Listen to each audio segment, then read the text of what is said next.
All right, let's see here. Check 1 2, check 1 2. Oh, hey, there I am. What's going on, everybody? BrettMan from Goodwill Hunting here to bring you episode 14 of Fright Bites Live. Pretty much the lunch live stream where you all get to ask me anything. So if y'all have any questions, please feel free to ask.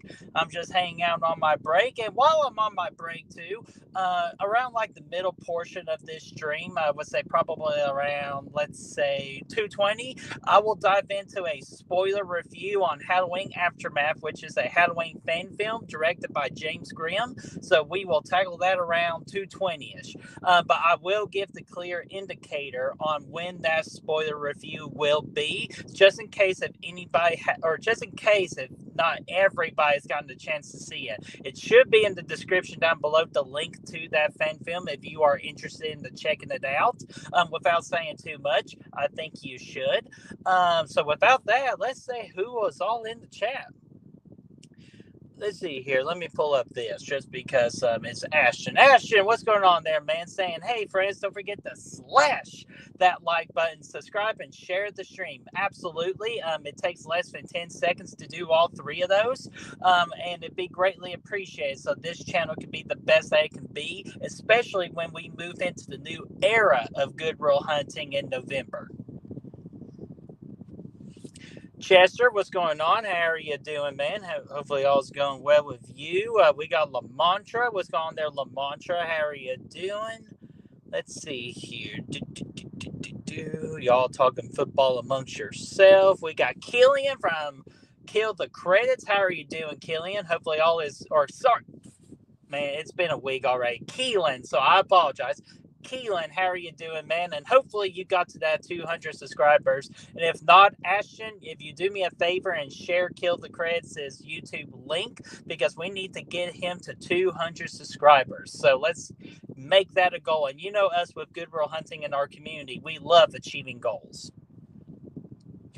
Let's see here. Chad, what's going on? Saying, see, it is Bert's, it is Bert that's late. He used to blame Des for always being late. Well, now, Chad, you know better that I will never blame her for being late. And second, she's never late.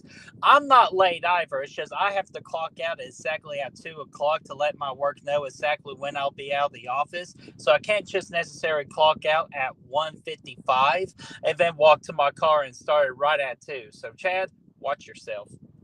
Heather, what's going on there, Heather? How are you doing? Hopefully all is going well with you. Oh, Heather, don't start with this now.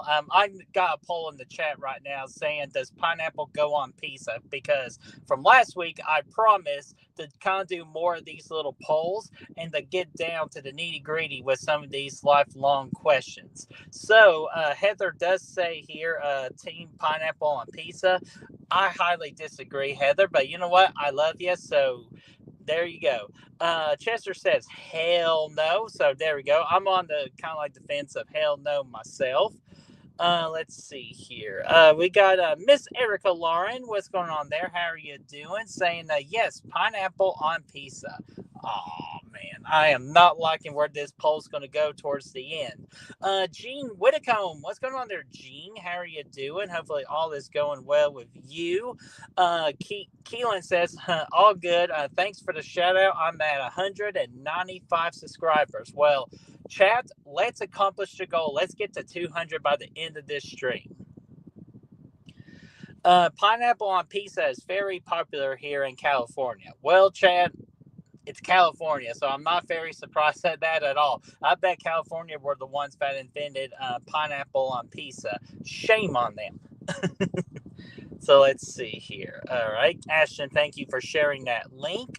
And if y'all don't mind me, the BRB real quick, I got to reply to this text real quick. So if I go off screen, I'm sorry, but it's in regards to dinner tonight. So I got to answer the call. Well, not answer the call, but answer the text.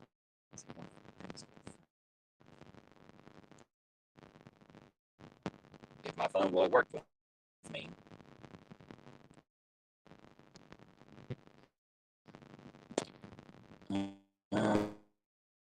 Brett.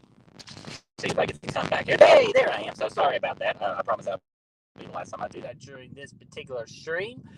So let's see here. Chad, thank you for subscribing to Kill the Credits. Thank you. I won't sit here and take this pineapple on pizza slender, mister. Hey, I'm just saying, it's just, to me, it's just, I personally just don't like pineapple. Even if I like pineapple, even I would say pineapple doesn't go on pizza. I will say, for the exception, pineapple does go on a fruit pizza, but the moment you put pineapple on my tomato-based pie, we got issues. Keelan says, as someone who helps manage a pizza chain, pineapple is definitely good on pizza. Pineapple, pepperoni, and a jalapeno on a stick. So there we go. So I can't argue with someone that helps manage a pizza business. I'm not the expertise on that. So if Keelan says so, Keelan, awesome.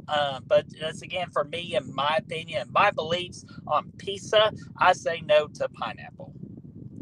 Aaron Click, what's going on there, Aaron? How are you doing? Hopefully all is going well with you. Let's see here. Yeah, and I just do hate on pineapple, but I just have this thing about the idea of putting just weird things on pizza. I even saw one time where somebody put peas. Yes, a pea from like a green bean on a pizza. No siree. See, I am more of a meat lover on pizza: ham, bacon, sausage, and pepperoni. Hey, you can never go wrong with a meat lover pizza, my friend. So that is a great choice. And we also got, yo, Adrian, how you doing? Adrian, what's going on, my friend? I am doing good. I can't complain. Well, I could, but who in the world would listen or who would care? But all good. Everything's going good in my life. See here, we got Jeffrey Miller. What's going on there, Jeffrey Miller? How are you doing? Hopefully all is going well with you. Let's see here. What's Aaron's take on this whole pineapple on pizza thing? Let's see here. I wouldn't want pineapple on pizza with certain other toppings, but it goes great with ham and bacon on pizza with barbecue sauce as the base sauce. All right, because my understanding, I will always say that pineapple goes well on ham. Just from everything I hear from all my food videos I watch, from all the foodies, I guess that's what they still call them. It's 2025. There's something, a different word other than foodies, let me know. I always hear that, just, again, ham and bacon go well with pineapple, but just, again, to me, just to put it on a pizza with the tomato sauce, just, to me, it doesn't make sense. It really doesn't. I would think the pineapple would get in the way. I appreciate that, Jeffrey. You the man. Let's see here. I don't want to make sure I'm missing anybody. All right. I think we are good at the moment. Let's see here. It's about 2:12, so we got about 8 minutes before I dive into this spoiler review for Halloween Aftermath. And also on my agenda, too, I finally found the link to the Fruithead little short film that is on YouTube. So I do plan on to watch it for the Real Horror Awards purposes. So I will try to get that watch sometime this week or during the weekend. And so for next week's Fright Bites, I will absolutely do maybe a spoiler review on that, or maybe even save it for the next week, because next week it's Halloween week, and we're going to have to do things in style for Fright Bites on Halloween. Let's see here what we got here. Ted Hawaiian is Canadian bacon and pineapple, and some even order pepperoni and pineapple, or just sausage and pineapple with red sauce. Now, see, pineapples and sausage to me is just absolutely weird. That's just, to me, like a combo that doesn't even work, just in my opinion. All right, Heather, we got the first question saying, Brett, do you have any ideas for a Pennywise drink for Welcome to Dairy on Sunday? Alcoholic or mocktail or both work? Thanks. Heather, not on the top of my head at the time. I will say one ingredient, maybe even two ingredients that would work good for this potential alcoholic or mocktail is grenadine and like cherries. But I'll think more on that. And Heather, I will just kind of like shoot you a message, letting you know of both good of an alcoholic and a mocktail combination. That's going to work great. But speaking of Welcome to Dairy, it got a what was it called? Oh, Rotten Tomato release score as of today, and right now the critics.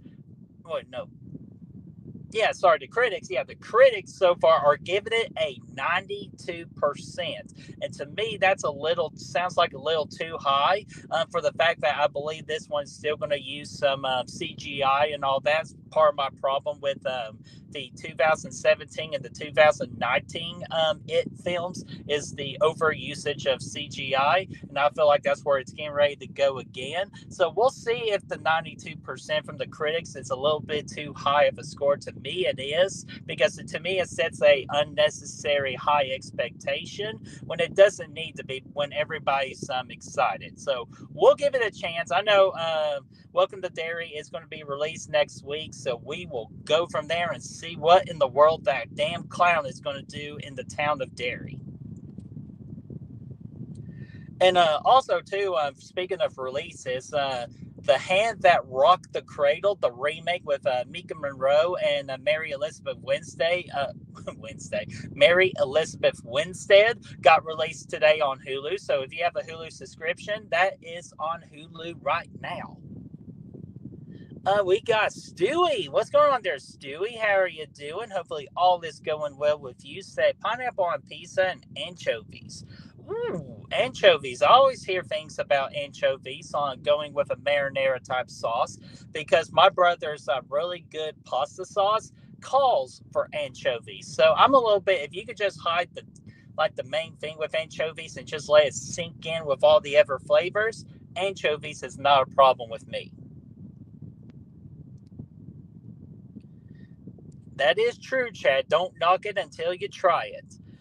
Brooke, what's going on there, Brooke? How are you doing? Hopefully all's going well with you. I'm just reminding everyone, along with Ashton, Ashton says to slash that like button, but Brooke is saying you gotta stab the shit out of that like button in order for it to be effective. And I absolutely agree. Again, takes less than 2 seconds to hit a like button, and it really helps the channel.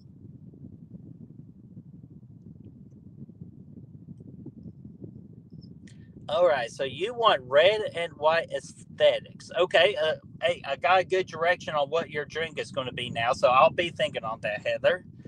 Let's see here. BrettMan, it's a question.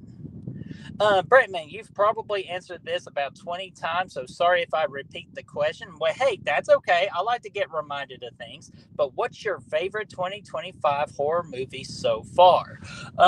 Again, Aaron Click, this is a tough one because it's really going to come down to the little tiny bit of details. But right now, it's going to be between Sinners and Weapons as the best movie of 2025 in the horror genre. If I have to pick one right here, right now, I will probably lean more towards Sinners than I would Weapons, but both of them are phenomenal 2025 horror films. All right, I think I am all officially caught up here. And I know I said about 220, but I'm not seeing any other questions at the time. So we will go ahead and go into the spoiler review for Halloween Aftermath. So I will say right now, if you have not seen Halloween Aftermath, just kind of put me on pause. Or you could come back to this particular Fright Bites, but go watch Halloween Aftermath. Again, the link to that fan film should be in the description down below. If not, I will add it here towards after the stream, and then we will go from there. So with that in mind, let me go ahead and pull it up. There we go. So we're officially in the spoiler review section of Halloween Aftermath. So Halloween Aftermath is pretty much the Halloween fan film that takes place between Halloween Kills and Halloween Ends. And it follows a character named Cole who survived the short events after Halloween Kills. And then, I believe they said 2 years. I think they said a year later. That's the one little small detail I'm forgetting about. But I want to say it's just that, 1 year later, Cole has to kind of still heal from the offense of running into the shape of Michael Myers. But Michael Myers, that son of a bitch, is still out killing people. What are we going to freaking do? Or what's really the town of Haddonfield going to do? Like a freaking shape creature just coming out of the sewers? Which that's the thing. I think James Green, which who directed Halloween Aftermath, James is a really solid guy, always nice to me. So yeah, I think he kind of got somewhere with this, that somehow in some way that Halloween and the town of Derry are all connected with the sewer system. So I bet you Pennywise absolutely shares the sewers with his boy Michael Myers, and I think they get along and pay the rent just fine. But yeah, but first overall thoughts on Halloween Aftermath. I thought this was a really damn well made Halloween fan film. And Halloween fan films are, I bet there are several out there in the YouTube community, along with Friday the 13th. There are a lot of those out there as well. So if anybody wants to take a stab, see what I did there, a stab into a Halloween fan film, I give you a lot of respect right off the get go. And just I really praise you because it's not easy, especially making a really damn good one. And that's got a couple of notes here. So if I'm looking down, I'm not looking down at but I'm looking down at my notes. Let's see here. So yeah, like I alluded to, that James Grimm is the director and the producer of this film, along with his writer of Cold Tatham, I believe that's how you say it, or Tatham. If I'm mispronouncing names, which I'm telling you, you know me by now, I am going to mispronounce names, and I apologize for that. So for this instance, I'm going to say Cole. Cole is the writer of this film, and I will say, Cole, you did a very damn good job with writing a story to this that connects it from Halloween Kills to Halloween Ends, like to be that middle piece of a story between kills and ends. So, Cole, you did a really damn good job. You should be awfully proud of yourself. Let's see here. The production and the cinematography absolutely was phenomenal. And seeing at the opening credits of this fan film, I got to see like the whole like intro, kind of like the credit of Dobie, and to me that is a big deal, especially for a fan film, because you know that the movie is going to be very well made, and it absolutely was. Especially my favorite cinematography shot of the movie is they kind of did kind of like the homage to Halloween of 1978 when Michael Myers was on top of the stairs. So good for him. So that was just a beautiful shot for whoever had the idea of that shot. Tatham is how you say it. Thank you, Chad. Yeah, again, Cole Tatham, you did a great job writing this story. Again, I apologize for mispronouncing your name earlier, your last name. So what else do we got here? I kind of want to save my tad bit of negatives towards the end. Let's see here. Great. Yes. So I will absolutely say, to go along with the story that Cole wrote, this is a great alternate. So if you are not a big fan of Halloween Ends, kind of like myself, I'm not a big fan of Halloween Ends. I don't fully hate Halloween Ends, but Halloween Ends is not really my true kind of like conclusion, if you can call it that. But I will say that if you want an alternative to Halloween Ends, if you want to pretend that Halloween Ends doesn't even exist in this world, you can go with this one right here of Halloween Aftermath. It will satisfy a pretty decent conclusion to the story. If you want to end it from there, or of course, if you love Halloween Ends, it's still a good story to you, but just kind of like a good little side quest before we get to Halloween Ends. So let me get a sip of water real quick, and also say hello to Denise. Hey, Denise, how are you doing? Hopefully, all's going well with you. We're just talking a little bit about Halloween Aftermath, and if you have any thoughts about Halloween Aftermath, and we are doing spoilers, so if there's something you just want to say about the fan film, let me know in the comments. We'll talk about it.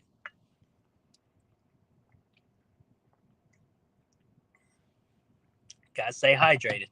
Let's see here. Gory Tiger. What's going on there, Gory? How are you doing, buddy? Hopefully all is going well with you. And Chad, hopefully you're still there because I'm getting ready to mispronounce more last names, so I'll do my best. Our main character is played by Ryan Jasky. I believe that's how you say his last name. And I thought Ryan did a really good job with his character of Cole.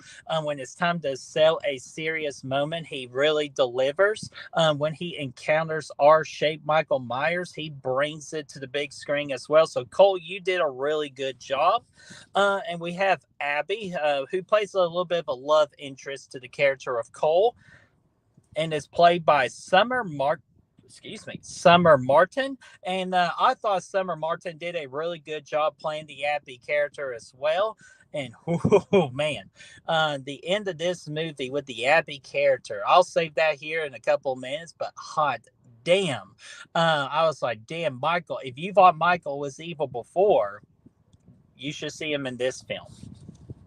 Let's see here. And of course, we got to talk about the shape. Michael Myers, who's played by Cameron Gaxiola, I believe how you say the last name, but I'll just call him Cameron for this spoiler review. Cameron plays the shape, and I thought Cameron did a really solid job playing the shape. Playing the shape, and Chad will let you know in the chat as well, playing the shape, playing Michael Myers, I'm sure it's intimidating and that it's a really hard thing to do. But I thought Cameron did a really solid job. He had a good build. I thought his walk was solid. So Cameron, great job on playing the shape. Whatever things I got here. So this movie, if you are a fan of the Halloween franchise, it does throw some little Easter eggs. So James does a really good job spreading out Easter eggs with the Halloween franchise into this particular fan film. With the two ones that really caught my eye and made me kind of smile was the Corey Cunningham billboard that they had in the background for one particular scene. I thought that was great. And then, of course, we get the hobo look. At one point we get Hobo Myers, not the Rob Zombie. It was a nod to Rob Zombie's Halloween 2, which made me smile, but a kind of variation of the look of a Hobo Myers, and I thought it looked really cool as Hobo Myers, or Hobo Myers 2.0 was killing fools. Let's see here. Just make sure I got all my notes. Oh, yes. I love the Devil's Rejects nod, where one of our characters was watching the Devil's Rejects on the TV. Very damn good horror film. And James, you sly dog, you. I love how you include that in your film. And let's see here. And yes, the score was very good. So I'm not sure exactly who did the score to this film. So if Chad, if you're still there, if you can help me out, give credit on the score. But the score was really damn good, and I think it's one the best scores I've heard in any fan film since the Last Nightmare Part 1 that Braden and his team did. Because I still think today that score to any fan film is one of the best scores out there, in my opinion. Let's see here. And let's see here to make sure I'm getting all my notes together. Just make sure I covered everything. Yeah, I will go ahead and go with kind of like my two little negatives. Like, they're not big negatives, but they're kind of like just personal takes here. My big negative, if you call it a negative, again, they're small negatives, but if I have to point out a negative, to me, this fan film is way too long. It comes in at a total of 2 hours and 15 minutes for a fan film. And to me, I think a fan film should go no longer than 50 minutes. So anything below 15 minutes, to me, is acceptable for a fan film. I would prefer more likely a 30-minute fan film, but if you add the extra 15 to 20 minutes just to help kind of tell the story, I can live with it. But for preference, I think fan films should stay around the 30-minute mark or less. That's just my opinion on that. But for this one, it does go way too long for me for 2 hours and 15 minutes. I think they could have cut out a good 10 to 15 minutes. And I understand why they did it, because they really wanted to focus on a story. In order for a story to successfully work, you have to build and build and build and build this story, so that the conclusion of the movie, of the fan film, that it is a kind of like what's the term I'm thinking of? Oh, a payoff. Like for the payoff to really mean something, you care about the character, so that payoff really just hits you in the feels. Which I'll get to that last scene here in a little bit after I go with the next little negative.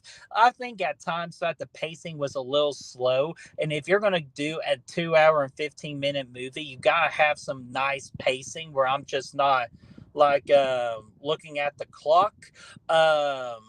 Yeah, when I'm not looking at the clock. And there were a couple of times where I was looking at my phone or looking at a clock that says like kind of like how much more time we got left.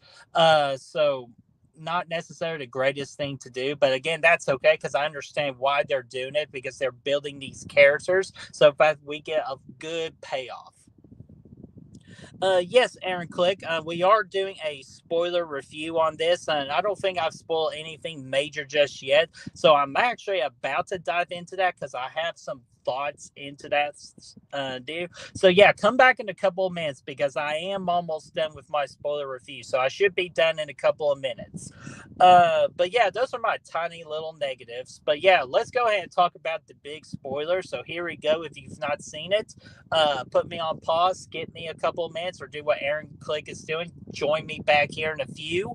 But yeah, so let me know your all's thoughts about the big ending, which is being Cole's love interest of Abby. They kind of, bow chicka wow wow during a year time, and Abby got pregnant. And then at the end of it, Michael Myers stabbed Abby in the freaking stomach. And so, really, Abby got two, or Michael Myers got two kills for the price of one. And to me, that's really damn ballsy and just something that's really never been done before. And if you thought Cole was fucked up for the offense after kills, he's especially fucked up by the end of this film. So let me know what your all's thoughts about kind of like that ending scene. And of course, the bloody kills. This movie had amazing Michael Myers kind of level tier kills, especially in the scene where Michael was killing Chad's cousin. I believe Chad's cousin was in this film, and another person too. Michael just, gosh, oh my, fucking them up. And I was like at a point where I was really disturbed. I'm like, hey, I know this is a fan film, but holy shit, dude, that Michael Myers is not kidding around in this flick. So again, really well done with the kills. Very well done with giving me a oh shit moment towards the end of Halloween Aftermath. And yeah, that's honestly all I have. I definitely think this is one of the great Halloween fan films of all time. Is it the greatest Halloween fan film of all time? I would probably say it is not, mainly again to the fact that it is a 2 hour and 15 minutes. And again, that's not a major negative. That's just more of a preference of me. So I think it just goes a little way too long that we could really technically call this a feature length film instead of a fan film. But I understand with copyrights and all that, they have to label it as such. So at the end of the day, I really had a great time with Halloween Aftermath, and I think you absolutely should check it out. And as a fan film, if I am rating this as a fan film, I'm going to give this like a 4.5 out of 5. But as kind of like a regular film, which that's all how I like to treat some fan films sometimes. So I will treat it as such. I would say I would give this movie a 3.5 out of 5. So James and crew, you did a really damn good job. You should be awfully, awfully proud of yourself. Or not awfully, but you absolutely should be proud of yourself. Good work to you and your team, and I cannot wait to see what you do next in the fan film or even independent projects. So I'm looking forward to seeing what you all conjure up next. So again, let me know what you all think about Halloween Aftermath. Is it one of the great Halloween fan films of all time, or do you think that there's some things that not makes it necessarily the best, but still really damn good? Let me know in the chat, or if you're watching after the fact, let me know in the comment section down below. I'm looking forward to hearing it. Lastly, I'll say it again, James, great job, my friend. You should be very proud of yourself and proud of your team. Dean Renner, what's going on there, Dean? How are you doing? Hopefully, all is going well with you. Saying, I'm a huge fan of Aftermath. Hell yeah, dude. I am too. I thought I was really impressed with the work that James and his crew did. So, very, very well done with Halloween Aftermath. Let's see here. All right, I'm gonna go ahead and I'm not seeing anything else at this time. Sorry, I was reading another text real quick. I love how people are texting me as I'm streaming. So, let's see here.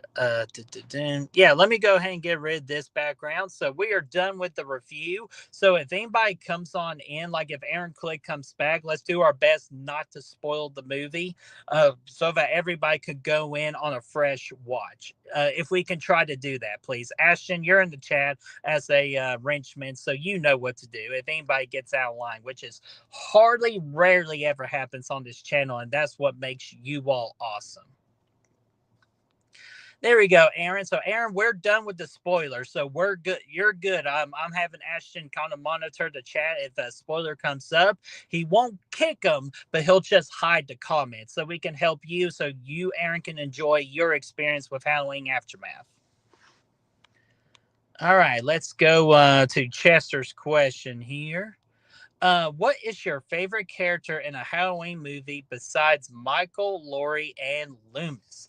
And I actually answered this on Matt Fauci's channel last night as we are doing a tier for the Halloween franchise.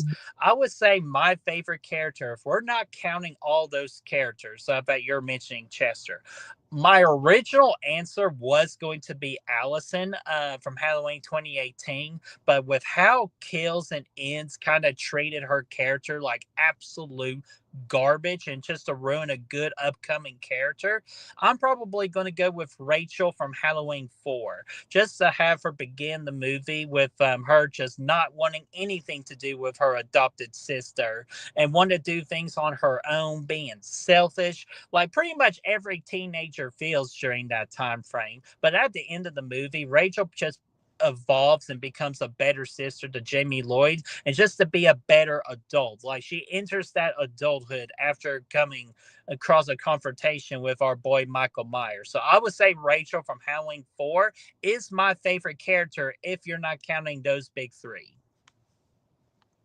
Good question there, Chester.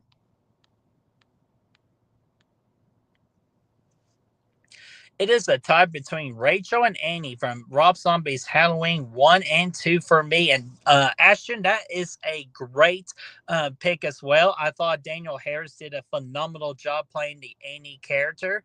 I think she did a better job than Nancy Loomis playing the Annie character, because we don't get the or how Paul kind of talk. Uh, sorry, I went ahead on that comment. So yeah, Ashton, very good pick with Annie right there from Rob Zombie's Halloween 1 and 2. Aaron Click is saying Cookie Woman, like a big fat woman. No, Cookie Woman, Cookie Woman. So hey, that's a very good pick there, Aaron Click. Cookie Woman as Aaron Click's favorite character, except besides Michael Myers, Dr. Loomis, and Laurie Strode.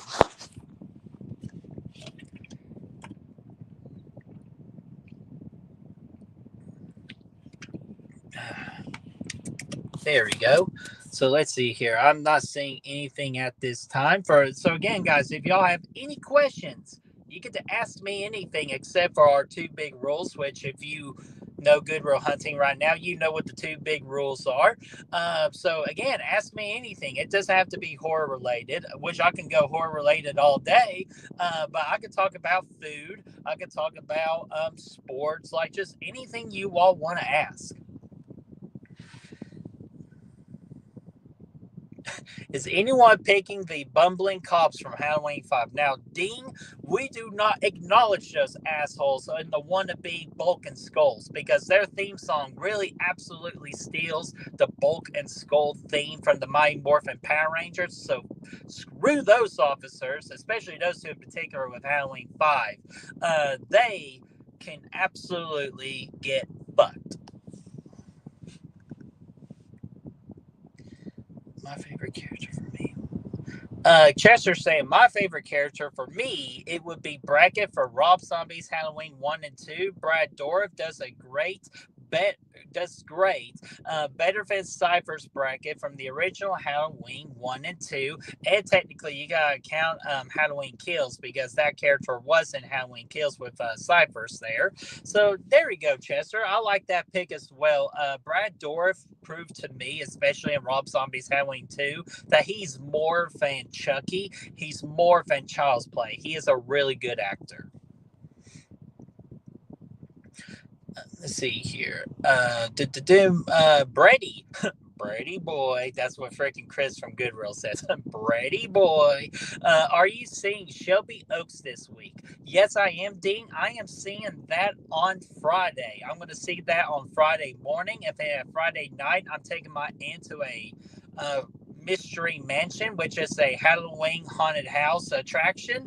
And so have a big Friday planned for me. So definitely seeing Shelby Oaks in the morning. And I will do everything I can to get a real-time reaction out there. Maybe as I'm driving to the Mystery Mansion, I'll try to get that out there as I'm in the car with my aunt. So again, I'll do everything I can to try to get one out as soon as possible. But absolutely seeing Shelby Oaks this Friday, even though it is releasing officially tomorrow. So stay tuned and go watch Shelby Oaks this week, and let's support Chris Struckman on a job well done, because I'm hearing kind of 50-50 things, and I'm hoping I'm going to be on the 50% side that is going to think that this film is good. Let's see here. Let me get you here, Aaron. Click. What has been the most disappointing, not necessarily bad horror movie of 2025? Damn, Aaron, that is a good question without trying to find my letterbox. So let me disappear real quick. Let me take a quick little gander at my letterbox, and maybe I can find you a right answer.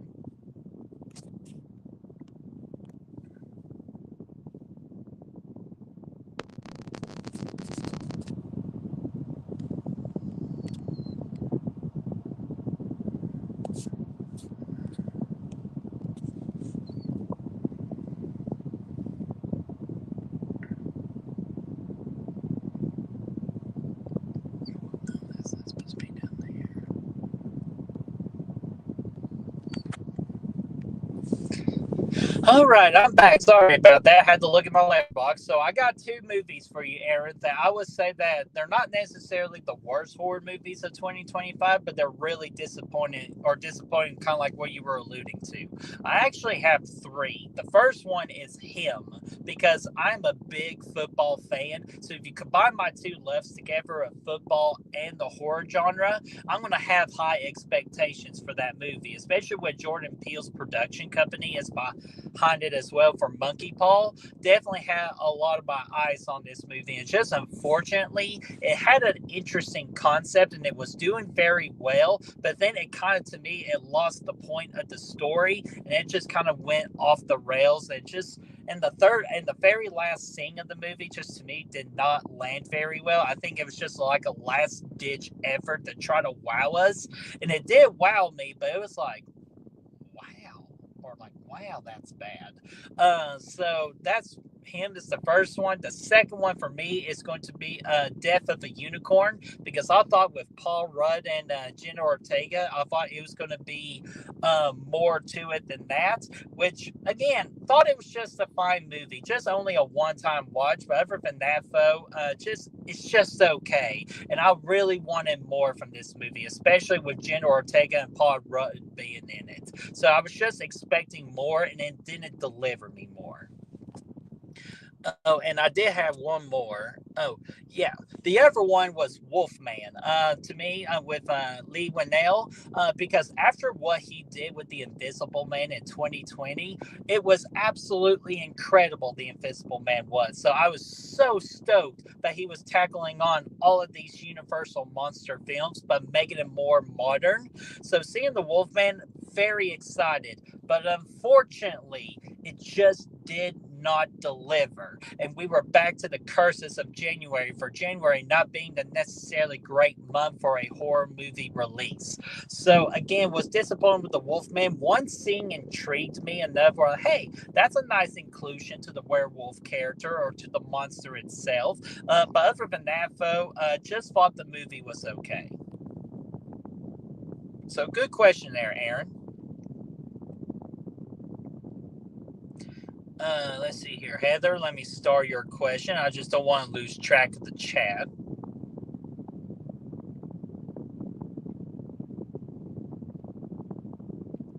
Let's see here. I don't want to miss anybody.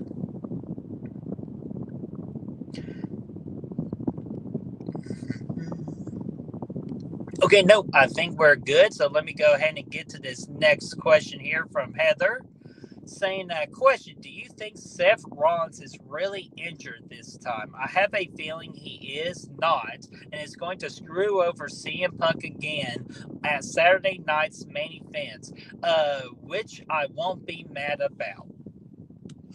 Now, Heather, like, come on. I know you are a CM Punk hater, but come on, this is getting a little too extreme. No, I'm just kidding with you, Heather. But for me, in my opinion, from the reports that I do read, that Seth Rollins' injury is actually legit, and he does have to be stripped of the title. Do I like the whole CM Punk versus Jey Uso for the world title? Hell no. I think we are done with the Jey Uso experiment.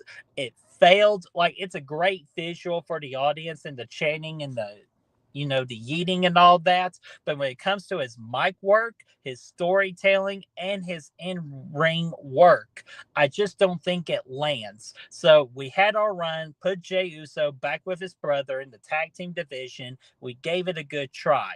But to me, this should have been LA Knight, y'all, against CM Punk for the world title, where we give a chance for LA Knight to be the world heavyweight champion, because I think he has everything that it needs to be a good world champion. He can talk, he can work, he can tell a story, he can do, and he has a good visual look. He's got the crowd, the t-shirt sales. He has what it takes to be a good world champion, and I think it's time for WWE to put some kind of rocket on his back. With the amount of fuel you want to put in the rocket, that's on the booking team. But I say we should give LA Knight a chance to be the world champion. Let's see here. All right. Sorry, the glare is hurting me see this chat. Let's see here. I like the Wolfman, but I get why people didn't care for it much. Yeah, and again, it's just I was wanting more, and that's the thing with the three movies I mentioned to you with him, Death of the Unicorn, the Wolfman. I was just expecting more from them, just because again they had interesting and very intriguing concepts to the stories and to the ideas that they had, but I just thought the execution was lackluster, in my opinion. Chester thinks that Seth is injured and he won't be involved. He will be out for 6 months, but I think Breaker and Reed will get involved at Saturday night's main event next week. And you know what, Chester? That's actually not a bad booking idea. And I would think that Braun Breaker would get involved in this world title picture. But I will think that CM Punk will win the world title, and then CM Punk's job is going to shape and mold Braun Breaker for a world title win. That's where I think we're going to go with it, because I think WWE is officially ready to put the whole rocket on Braun Breaker's back. Maybe a little earlier if they wanted to do it. They wanted Seth Rollins to be the one to put over Braun Breaker, but again, shit happens. So CM Punk is just perfectly capable of doing the same for Braun Breaker that Seth Rollins was going to do for Braun Breaker. So I'm looking forward to it, and we will see what's going to happen with all of that for Saturday night's main event. All right, we got a couple of minutes left, so if you all don't have any questions, I will about to promote what's coming up on Good Will Hunting and Chills and Thrills. So again, any last minute questions, ask me anything as I get another sip of the washa.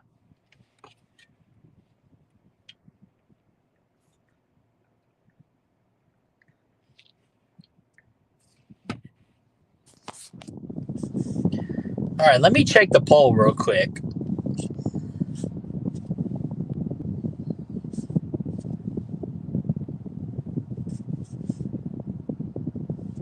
No.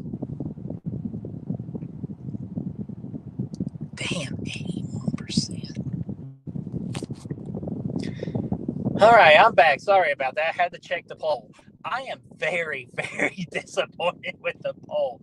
80 out of 16 votes so far, 81% said hell yeah with pineapple on pizza. Like, okay, and so far I'm 1 for 1. I won the whole chili is chili instead of chili is not a soup. I got that one for last week. I got that one underneath my belt. But this time you all defeated me this time with pineapple on pizza. According to you all, pineapple goes on pizza. Let's see here. Yes, I am. I'm definitely back. Let's see here, Aaron Klug, what we got for you? Are there any foods that made you sick in the past that now you won't eat? Trying to think on that, Aaron Click. Let's see here. I want to say it not necessarily made me sick, but I was tricked. I went to a kind of like a Japanese buffet, and I thought I grabbed me some chocolate cake, okay? And then I took a big bite of it, and it turned out to be damn coffee cake, and it was absolutely disgusting. And it's just I will never try coffee cake ever again because how betrayed I felt. So if that kind of fits along the lines with your question, that would be my answer. But like one to make me like physically sick and all that, no food has made me done that before. All right, so not seeing anything else, so we'll go ahead and do some quick promoting real quick.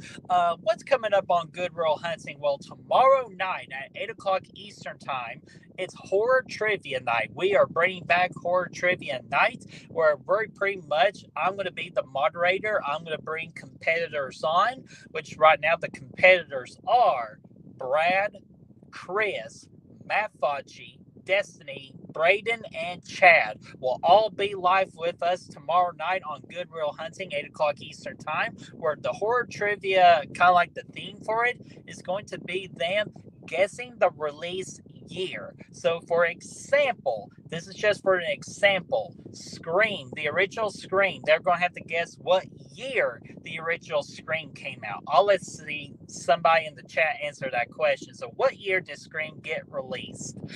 So that's pretty much the concept we'll do with that. That is tomorrow night, 8 o'clock Eastern Time. And then next Tuesday, we're going to be doing a special live stream where it's going to be me, Brad. I believe Chris is going to be on there, along with our special guest of Cole, who's went to high school with us, as we're going to be doing a watch party for a house of 1,000 corpses. So that is next Tuesday. And Brooke got it right first, according to my StreamYard. That's the first comment I saw. Brooke got it with 1996, with Chester along right behind her saying 1996. So you're both correct, but technically Brooke got it right first on my screen. So she will get the full credit, and Chester, you will get the second credit. So let's see here. And then, of course, next Wednesday, I will bring you all episode 15 of Fright Bites, as we're just going to be celebrating it being Halloween week with Halloween type questions that you all can ask me in the chat. And then, not tomorrow, but next week, next Thursday, we will be doing Fright Fight 2025, a 64 team tournament. And what the theme is, it's going to be determining the greatest horror villain of all time. So this will be the official bracket. Can Michael Myers be the king of kings in the horror genre? Can it be Freddy Krueger? Can it be Jason Voorhees? Or can it be that little shithead Chucky? You all get to determine that with voting opportunities. And again, that is next Thursday, October the 30th at 8 o'clock Eastern Time.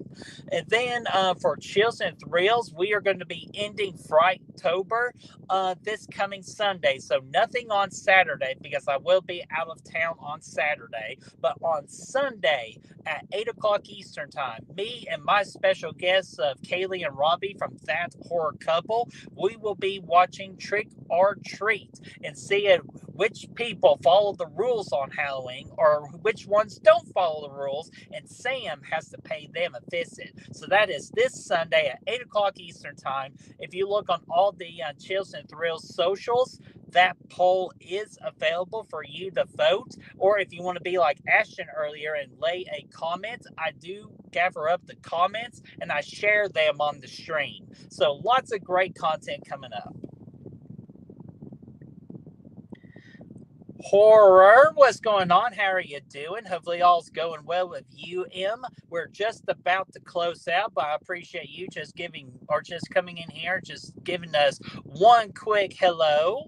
So let's see here, and that's all I got. It is 2:54. Unfortunately, I have to go back to work, so hopefully you enjoyed my Halloween Aftermath review. Hopefully you all had a great time with me on a lunch break or just your free time today. And so I'm going to go ahead and close out. I'll see you all tomorrow night for Horror Night or Horror Trivia Night, Guess the Year, and I'll see you all then. Peace out, everybody.